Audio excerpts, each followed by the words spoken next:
Hi everyone, Matthew Hussey here with Love Life. We have another caller on the line. Her name is Sarah. Sarah, are you there? Yes, I am. Hi Sarah, how are you? Hi, I am wonderful. I think you're absolutely amazing. This is so cool that I actually get to talk to you. It's cool for me too, you know, especially when someone starts with such a wonderful level of energy. Aw. What's your question? Okay, so I have been seeing this guy for about a month and a half now. Initially, we kind of hit it off. We got along really, really well. Kind of in my mind, he's like my dream guy in person. I mean, he just kind of checked everything off for me. Where it kind of started to take a turn for the worse was when I told him beforehand, well, I'm going to be gone for about a week. I'm doing some work with a youth retreat for church. I'm a big church girl, so... So I said, I'm not going to really be able to talk to you too much. I will try to whenever I can. So that week I was only able to call him like once or twice. And when I talked to him, he was same as usual, was saying all kinds of wonderful, sweet things to me, telling me how much he missed me. But it felt like once I got back, not that our conversations changed, but it seemed like he kind of started pulling away a little bit. And I'm not entirely sure why. I mean, whenever we talk, it's great. I mean, our conversations don't change. There's a lot of laughter, there's a lot of joking around, a little bit of flirtiness. But he just doesn't really talk to me as much. I'm not really sure how to really grab his attention again. So I'll tell you one thing that's changed over the course of that month and a half is you've got to like him more and more and more, right? Yeah.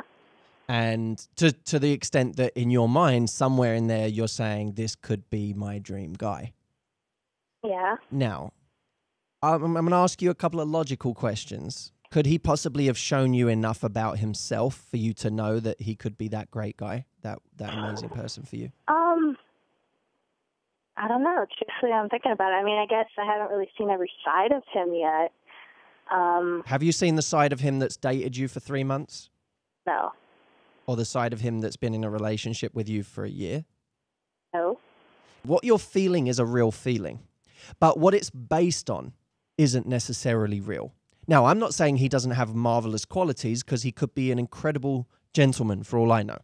But I also know that for you to be feeling this way this soon might be getting ahead of yourself. Now, there's another thing here.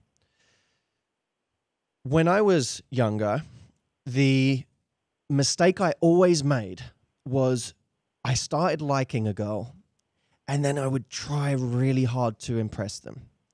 I would do everything I could to get them to like me. But here was the problem. The whole time I was worrying about whether they liked me and I was analyzing what's going on. Do they like me? Do they not? I was always measuring in benchmarks.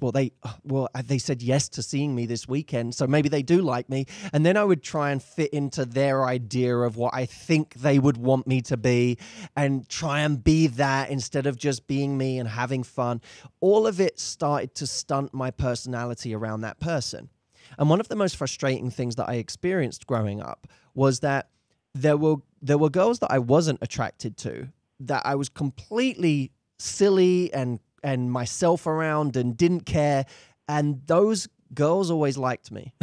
I would get so much attraction from those girls because they would start saying, I like you, I really like you, I think you're an amazing guy.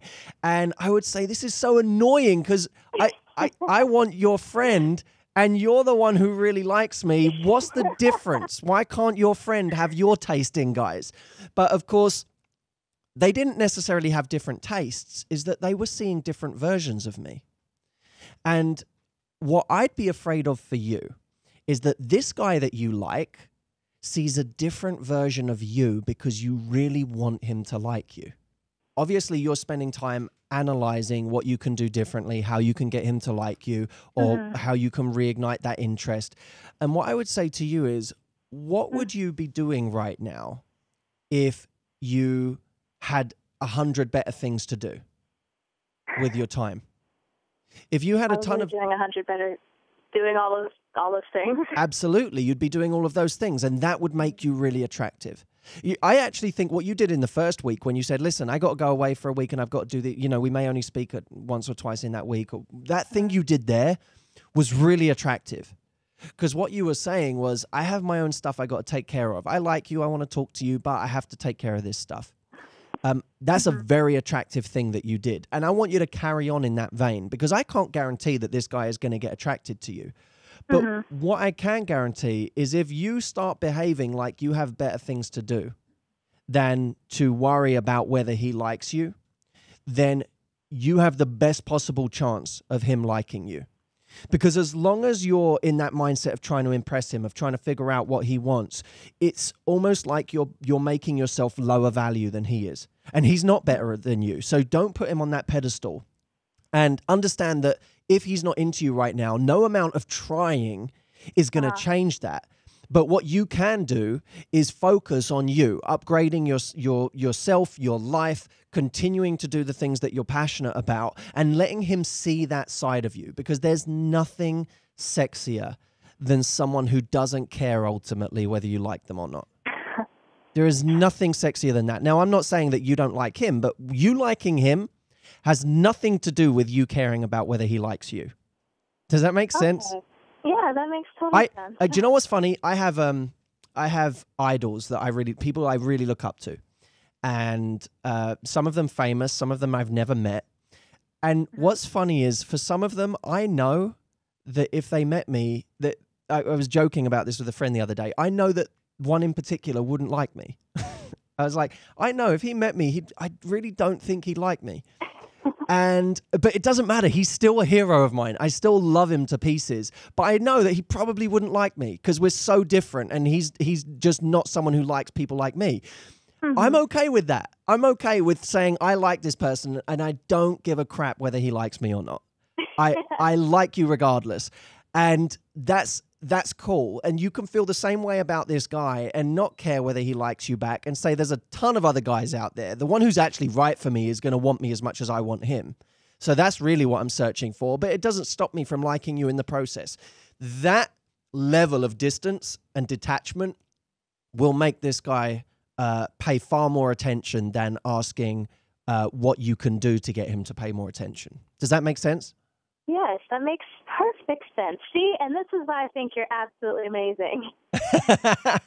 Well, thank you. You've been so delightful to have on the phone, and it's such a wonderful energy. I never, ever, ever lose that. There are so many people that I speak to that when I first start speaking to them, their energy is 1,000 times lower than yours, and you can see that they already have this kind of defeated way about them, and you have this beautiful, sprightly, energetic way about you. Don't lose that, okay? Oh, thank you. You're so sweet. You're very welcome, Sarah.